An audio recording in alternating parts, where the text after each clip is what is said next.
Barrage বা বাঁধ হলো এক ধরনের লো হেড ডাইভারশন ড্যাম, যাতে অনেকগুলো বড় গেট থাকে যা দিয়ে বয়ে যাওয়া পানির পরিমাণ নিয়ন্ত্রণ করতে খোলা বা বন্ধ করা যায়। সাধারণত নদীর উজানে এটি তৈরি করা হয় বিদ্যুৎ উৎপাদন, বন্যা নিয়ন্ত্রণ ও সেচ ব্যবস্থা স্বাভাবিক রাখার জন্য। আবার কখনো সেই পানি অন্য কোনো কৃত্রিম চ্যানেলের মাধ্যমে অন্যত্র সরিয়ে নেয়ার জন্য। নিজ দেশের ভেতর দিয়ে প্রবাহিত নদীতে বিশ্বের সবচেয়ে বেশি বাঁধ নির্মাণ করেছে চীন, এরপরে আছে যুক্তরাষ্ট্র, আর ৩ নম্বরে থাকা দেশটির নাম ভারত। এই দেশে মোট বাঁধের সংখ্যা ৫,৫০০-এর বেশি। এছাড়া ৪৫০ বড় বাঁধ নির্মাণাধীন আছে। ভারত ও বাংলাদেশের মধ্য দিয়ে ৫৪টি অভিন্ন নদী প্রবাহিত হয়েছে। জানলে অবাক হবেন, এই সব নদীর শুধু গঙ্গা অববাহিকা জুড়েই ভারতের বাঁধ আছে ১৮১টি। আর উত্তর পূর্ব ভারতের যে ৭ রাজ্য বা 7 সিস্টার্স আছে, সেখানে বয়ে যাওয়া অভিন্ন নদীতে আছে কমপক্ষে ৩০টি বাঁধ, ব্যারেজ ও পানি সংরক্ষণাগার।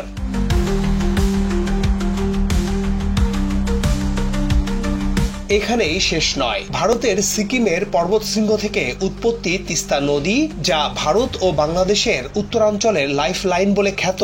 শুধু এই নদীর উপর 10টির বেশি বাঁধ, ব্যারেজ ও জলাধার নির্মাণ করেছে ভারত। প্রক্রিয়াধীন আছে আরও অন্তত 5টি বাঁধের।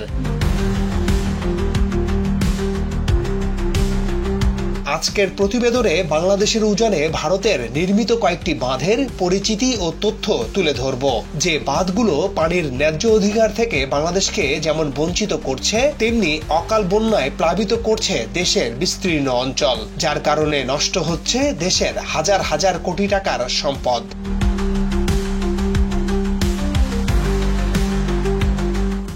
ফারাক্কা ব্যারেজ।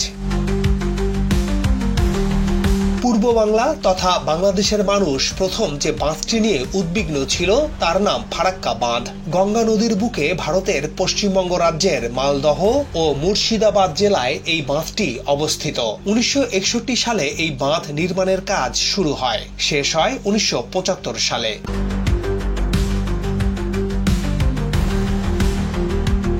ফারাক্কা বাঁধ ২,২৪০ মিটার বা ৭,৩৫০ ফুট লম্বা। সেই ৭-এর দশকে প্রায় $১ বিলিয়ন খরচ করে বাঁধটি নির্মাণ করে ভারত সরকার। এটি নির্মাণে সহায়তা করে তৎকালীন সোভিয়েত সরকার। মূলত গঙ্গার পানি হুগলি নদীতে নিতে তৈরি হয় ফারাক্কা বাঁধ। এই বাঁধ থেকে ভাগীরথী, হুগলি নদী পর্যন্ত ৪০ কিলোমিটার দীর্ঘ একটি ফিডার খাল নির্মাণ করা হয়। বাংলাদেশের সীমানা থেকে মাত্র ১৮ কিলোমিটার উজানে ভারত এই বাঁধটি নির্মাণ করে এবং গত প্রায় ৫ দশক ধরে এই বাঁধ গঙ্গা অববাহিকায় ব্যাপক পরিবর্তন আনে, যার কারণে ক্ষতির মুখে পড়েছে বাংলাদেশ। পাশাপাশি ভারতের বিহার ও উত্তরপ্রদেশও ফারাক্কা বাঁধের কারণে ক্ষতিগ্রস্ত।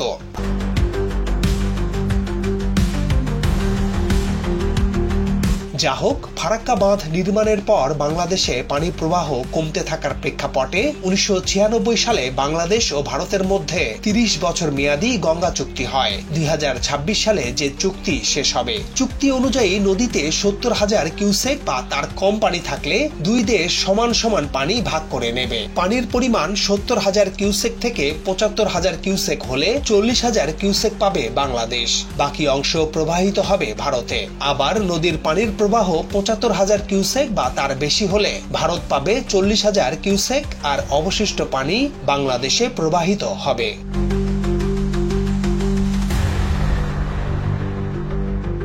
বাংলাদেশে কি পরিমাণ পানি প্রবেশ করছে বা সরে যাচ্ছে সেটা পরিমাপ করা হয় পাবনার ঈশ্বরদীর রূপপুর এলাকায় অবস্থিত হার্ডিং ব্রিজ পয়েন্টে। মূলত পদ্মা নদীর এই অংশ দিয়েই সেই পানি প্রবাহিত হয়।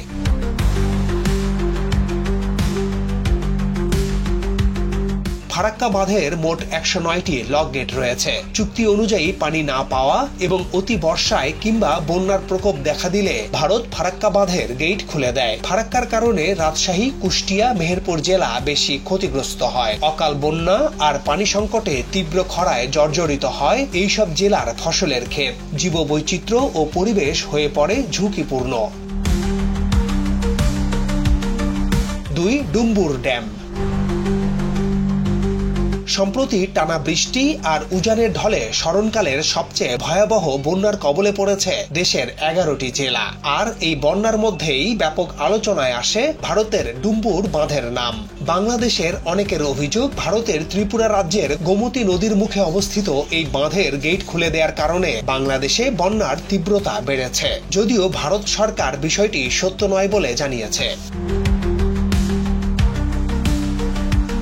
যা হোক, আলোচিত এই ডুম্বুর বাঁধটির অবস্থান উত্তর পূর্ব ভারতের ত্রিপুরা রাজ্যের ধলাই জেলায়। ত্রিপুরার রাজধানী আগরতলা থেকে 120 কিলোমিটার দূরে এই বাঁধের অবস্থান। ভারত সরকারের ভাষ্য অনুযায়ী ত্রিপুরা রাজ্যকে বন্যা থেকে সুরক্ষা প্রদান এবং ডুম্বুর জলবিদ্যুৎ প্রকল্পের অধীনে বিদ্যুৎ সরবরাহ নিশ্চিত করতে 1970-এর দশকে গোমতী নদীর উপর ডুম্বুর বাঁধ নির্মাণ করা হয়।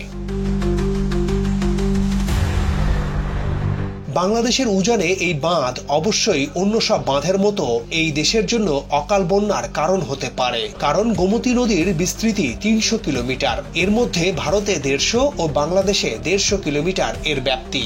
ডুম্বুর বাঁধ দিয়ে পানি নিয়ন্ত্রণের কারণে বাংলাদেশের কুমিল্লা জেলা ও চট্টগ্রাম বিভাগের জেলাগুলো নানামুখী সমস্যায় পড়ে। একদিকে আছে আকস্মিক পাহাড়ি বন্যার ঝুঁকি, অন্যদিকে পানির প্রবাহ না থাকায় নদী শুকিয়ে ভরাট হতে থাকে। নদীর নাব্যতা কমে যাওয়ায় অনেক সময় অল্প বৃষ্টিতে প্লাবন দেখা দেয়। এভাবে খরায় বন্যায় বাধা হয়ে আসে ডুম্বুর বাঁধ। 3 গজলডোবা ব্যারেজ। আগেই উল্লেখ করেছি, ভারতের সিকিম রাজ্যের পর্বত থেকে উৎপত্তি নদী তিস্তার অববাহিকায় একের পর এক বাঁধ, ড্যাম, বিদ্যুৎ কেন্দ্র নির্মাণ করেছে ভারত। প্রতিটি বাঁধই কমবেশি বাংলাদেশের জন্য ক্ষতি ডেকে এনেছে। তবে 1998 সালে বাংলাদেশ সীমান্তের 60 কিলোমিটার উজানে এই গজলডোবা ব্যারাজ নির্মাণের মাধ্যমে তিস্তা নদীর নিয়ন্ত্রণ একেবারে ভারতের হাতে চলে যায়।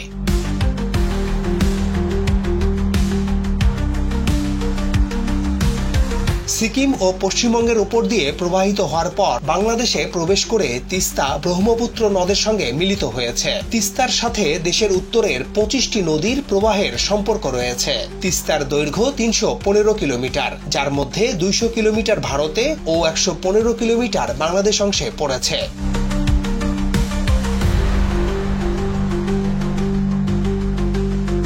বাংলাদেশের উত্তরাঞ্চলের জেলাগুলোর জন্য তিস্তা খুবই গুরুত্বপূর্ণ একটি নদী। এই নদীর অববাহিকার নীলফামারী, লালমনিরহাট, কুড়িগ্রাম জেলার রাজারহাট, উলিপুর, চিলমারী, রংপুরের গঙ্গাচড়া, কাউনিয়া ও পীরগাছা এবং গাইবান্ধার সুন্দরগঞ্জ উপজেলার উপর দিয়ে বয়ে গেছে তিস্তা। এসব জেলার কয়েক লাখ মানুষের জীবন জীবিকা এই নদীর উপর নির্ভরশীল। তিস্তার ওপর নির্মিত গজলডোবা এবং অন্যান্য ব্যারাজ নির্মাণের ফলে বাংলাদেশের উত্তরের জেলাগুলোতে হঠাৎ বন্যা দেখা দেয়। এমনিতেই তিস্তা একটি হড়কা বন্যাপ্রবণ নদী। গজলডোবা ব্যারাজের 54টি গেট রয়েছে। এই ব্যারাজ পরিচালনাকারীরা তাদের সুবিধা মতো সময়ে ব্যারাজের গেট খুলে দেয়। এর ফলে বাংলাদেশের তিস্তা অববাহিকা বন্যা কবলিত হয়ে পড়ে। এমনকি কোনো কোনো বছরে 7-12 এ ধরনের হঠাৎ বন্যা হয়েছে।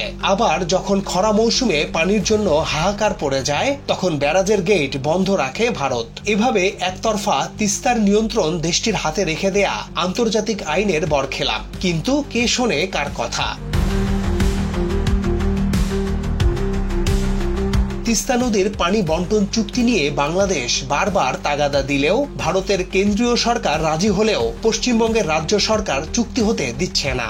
রাজ্যের মুখ্যমন্ত্রী মমতা বন্দ্যোপাধ্যায়ের দাবি, তিস্তায় পানি নেই, তারাও নাকি পানি পাচ্ছে না। কিন্তু এই যুক্তি ঠিক নয় বলে দেশ বিদেশের পানি বিশেষজ্ঞরা বলেন। কারণ তিস্তার উৎসমুখ ও অববাহিকায় আগেও যে পরিমাণ বৃষ্টি হতো এখনো তাই হয়। আগে তিস্তায় পানি থাকলে এখন কেন নেই? তাহলে এই পানি কৃত্রিম ক্যানেল দিয়ে অন্য কোথাও সরিয়ে নেওয়া হচ্ছে?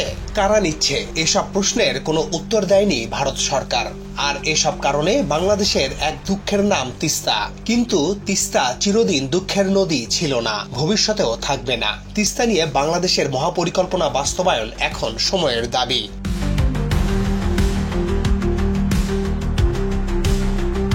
4 টিপাইমুখ ড্যাম। অফিসিয়ালি নাম Tipaimukh multipurpose hydraulic dam project. Bangladesh Bharat সীমান্তের 100 কিলোমিটার উজানে ভারতের মণিপুর রাজ্যে এই বাঁধের অবস্থান। 2009 সালে বরাক নদীর উপর এই বাঁধটি নির্মাণ করে ভারত।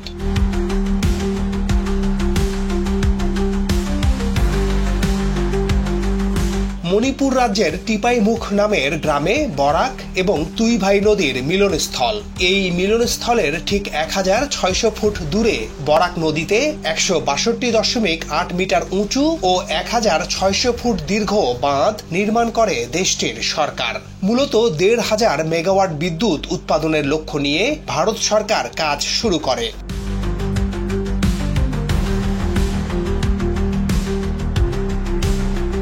কিন্তু অভিন্ন নদীর উজানে এই বাঁধ ভাটির বাংলাদেশের পরিবেশ আর অর্থনীতির ওপর মারাত্মক প্রভাব ফেলতে শুরু করে। বরাক নদীটি ভারতের মণিপুর রাজ্যের কাছাড় পর্বতে উৎপন্ন হয়ে মণিপুর, আসাম, মিজোরামের ওপর দিয়ে প্রবাহিত হয়ে সিলেট জেলার অমল সিধে এলাকায় সুরমা ও কুশিয়ারা নামে দুটি ভাগে বিভক্ত হয়ে বাংলাদেশে প্রবেশ করেছে।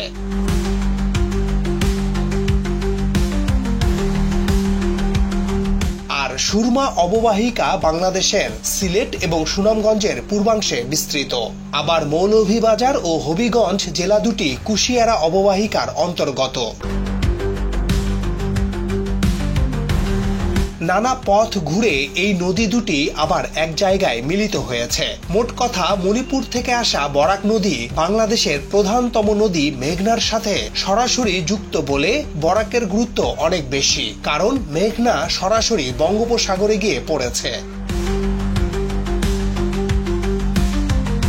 তার মানে এই টিপাইমুখ বাঁধ পুরো সিলেট বিভাগের অসংখ্য হাওর বাওর ছোট বড় নদ নদীর জন্য অনেক গুরুত্বপূর্ণ। 5. ইন্দিরা সাগর ড্যাম। ভারতের পঞ্চম বৃহত্তম নদী নর্মদা, যা 1312 কিলোমিটার দীর্ঘ। এই নদীর উৎসস্থল ভারতের মধ্যপ্রদেশের অনুপপুর জেলার অমরকন্টক। বহু পথ ঘুরে এই নদী আরব সাগরের মধ্যে মিশে যায়। তো এই নদীর উপর নির্মিত ইন্দিরা সাগর ড্যাম 2005 সালে চালু হয়। এই প্রকল্পটি একটি বিদ্যুৎ প্রকল্পও বটে। এখন পর্যন্ত ভারতের দ্বিতীয় বৃহত্তম পাওয়ার হাউস এই জলবিদ্যুৎ কেন্দ্রটি। যা হোক, এই বাঁধ কেন্দ্রিক বহুমুখী প্রকল্প ভারতের বিভিন্ন জেলার অসংখ্য গ্রামের সেচ প্রদানের জন্য আশীর্বাদ হলেও বাংলাদেশের জন্য হুমকির। নর্মদা নদীর উপর নির্মিত এই বাঁধ দ্বারা পানি নিয়ন্ত্রণ ও একতরফা পানি সরিয়ে নেয়ার কারণে বাংলাদেশের উত্তর পশ্চিমাঞ্চলের নীলফামারী, দিনাজপুর ও ঠাকুরগাঁও জেলার অসংখ্য মানুষ সমস্যায় পড়ছে।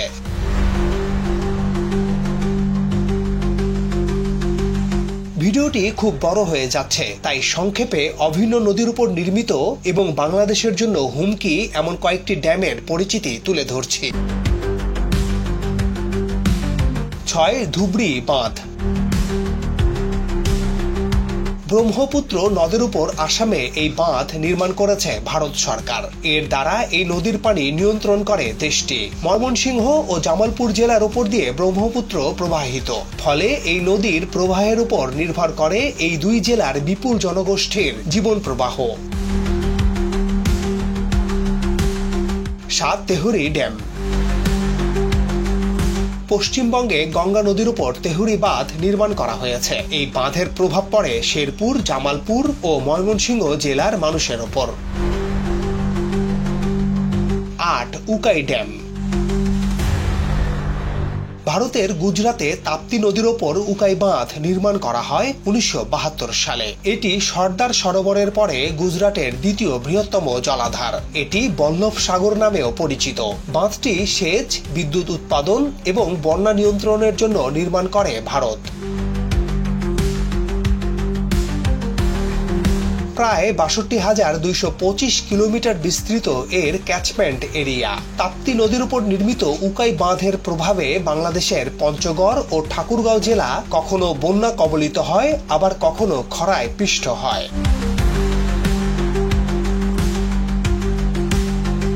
তার মানে চট্টগ্রাম থেকে পঞ্চগড়, কুষ্টিয়া থেকে সুনামগঞ্জ, দেশের নানা প্রান্ত ভারতে বাংলাদেশের উজানে নির্মিত বাঁধের কারণে ভুগছে। কখনো পানির ন্যায্য হিস্সা পাচ্ছে না, আবার কখনো অতিরিক্ত পানিতে ভাসছে দেশ। মূলত জল বন্টন ও বাঁধ ব্যবস্থাপনা একটি আন্তদেশীয় ইস্যু, যা আন্তর্জাতিক আইন ও ন্যায্যতার উপর নির্ভর করে। বাংলাদেশ ও ভারতের মধ্যে গঙ্গা পানির চুক্তির মতো আরও কিছু চুক্তি থাকলেও বেশিরভাগ ক্ষেত্রে কোনো চুক্তি নেই। এমনকি অভিন্ন বা আন্তদেশীয় নদীর উপর কোনো কিছু নির্মাণ করতে হলে দুই দেশের যৌথ নদী কমিশন নানা হিসাব নিকাশ করে একটা সমাধানে আসে। এতে উভয় দেশের স্বার্থ, দীর্ঘমেয়াদী পরিবেশ ও অর্থনৈতিক দিক বিবেচনা করা হয়। কিন্তু ভারত অভিন্ন নদীতে যে অসংখ্য বাঁধ নির্মাণ করেছে, সেসব ক্ষেত্রে প্রতিবেশী দেশ বাংলাদেশের মতামত কতটা শুনেছে? যদি না শুনে থাকে, তাহলে এর দায় ভারতের পাশাপাশি বাংলাদেশের সরকারগুলোর নয় কি? পানি এমনই এক অপরিহার্য বিষয় যে জীবনের অপর নাম এটি। সকালে ঘুম থেকে ওঠার পর হতে ঘুমোতে যাওয়ার আগ পর্যন্ত পানি লাগে। কারখানা চালু থেকে অর্থনৈতিক কর্মকাণ্ড অব্যাহত রাখতে পানির বিকল্প নেই। তার উপর বাংলাদেশ নদীমাতৃক একটি দেশ, যার আছে বঙ্গোপসাগর। ফলে জলকেন্দ্রিক অর্থনীতি ও ভৌগোলিক দিক থেকে একটি গুরুত্বপূর্ণ দেশ বাংলাদেশ। ভারতও অনেকটা এরকম। তার মানে এই পানি আমাদের যেমন দরকার, তেমনি ভারতেরও প্রয়োজন। তাদের দেশের অনেক অঞ্চল পানির অভাবে মরুভূমিতে পরিণত হয়েছে। সুযোগ থাকলে যে কোনো দেশ চাইবে আগে তার দেশের জনগণের জন্য পর্যাপ্ত পানির ব্যবস্থা রাখতে। এটা চীন আমেরিকাও করে, ইরাক ইরানও একই কাজ করে। কিন্তু বছরের পর বছর উজানের দেশ ভারত কর্তৃক বাংলাদেশের সাথে পানি নিয়ে যে বৈষম্য তৈরি হয়েছে, এটা দৃষ্টিকটু লাগে।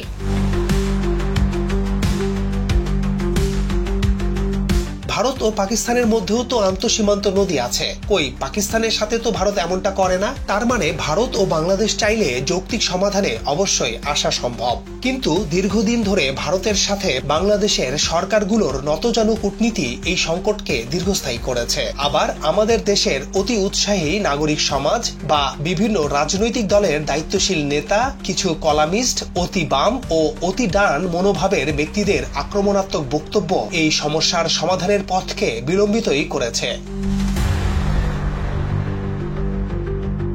কাউকে হুমকি দিয়ে বা পদলেহন করে ন্যায্য দাবি আদায় করতে পারবেন না। কূটনীতি বলে একটা শব্দ আছে, সেটা হতে হবে বুদ্ধিবৃত্তিক ও তথ্য উপাত্ত দিয়ে যৌক্তিক। চোখের দিকে তাকিয়ে আত্মবিশ্বাসের সাথে বলতে হবে, আসুন আমরা আলোচনা করি। নদীগুলোকে বাঁচিয়ে রাখতে যা করণীয় একসাথে করতে হবে। অভিন্ন নদীর পানির উপর সবার সমান অধিকার আছে। তাই এই নদীর পানি বন্টনে কেউ যেন বৈষম্যের শিকার না হয়, সেজন্য চুক্তি অপরিহার্য। এই চুক্তি অনুযায়ী পানি না পেলে আবারও আলোচনা করতে হবে। তাতেও না হলে অবশেষে জাতিসংঘের কাছেও বিচার প্রত্যাশা করা যায়। কিন্তু চুক্তি না থাকলে কোনো লাভ নেই। অপেক্ষা করতে হয় অন্যের মেজাজ মর্জি ও দয়ার ওপর। তাহলে বিড়ালের গলায় ঘণ্টা বাঁধবে কে? কাজটি অন্তর্বর্তী সরকারই শুরু করতে পারে, অন্তত আলোচনার পথটি তৈরি করতে পারে। এরপর প্রয়োজনে দুই দেশ মিলে তৈরি কয়েকটি প্রতিনিধি দল ভাগ হয়ে 54টি নদীর প্রতিটি বাঁধ ঘুরে ঘুরে দেখে আসুক, তারপর পরামর্শ ও সুপারিশ করুক। তাহলে এই সমস্যার অনেকটাই সমাধান হয়ে যাবে।